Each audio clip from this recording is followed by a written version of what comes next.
ছেলে আর ভাবিরে পায় না তো বাড়িতে খুঁজছে, ভাবছে বাথরুমে গেছে নাকি, তো সব জায়গায় খুঁজছে পায় না। কাকাকে বাড়ি গেছে, ওগু বাড়ি আছে নাকি, পায় না। তারপরে ওদের সবাই ডাকতেছে, উঠছে, কিন্তু কেউ খুঁজে পাইতেছে না, চারপাশে খুঁজতেছে। পরে হলো খোঁজাখুঁজির মুহূর্তেই মানে আম্মু এক সময় দেখতেছে যে গায়ের কাপড় দেখা যায়, তখন হলো রাগিয়েছে সবাই, যাই তাড়াতাড়ি হাসপাতালে নেবে করে নামাইছে। পরে দেখা যায় ফোন, এটা কিভাবে হইলো কি হইলো আমরা তো কিচ্ছু জানি না।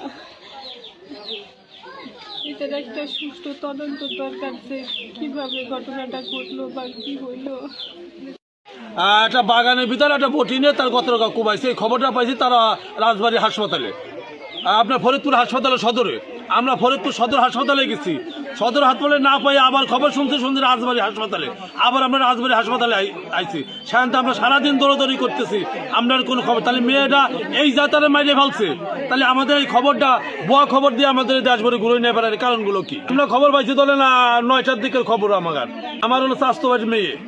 আপনাদের কি ধারণা আমাদের ধারণা ডাইরেক্ট গলা কেটে মেরে ফেলা দিচ্ছে। কে মারতে পারে, কি আশঙ্কা করতেছেন? আমরা খুব সময় হয় না আগাপ কথা, আমরা তো যেটা আমরা আগে প্রশাসনের লাইন গার্ড করে নেই, এটা তো আমরা এই বাড়ির যে কোনো লোক মারিছে, তো বাইরে কেউ এসে মারে নাই। এইরকম একটা ঘটনাটা 10টার সময় যদি একটা লোক করে তাও তো মানুষ জানতে পারে, আর দিনে দুপুরে একটা ঘটনা ঘটাইছে। অল্প বয়সে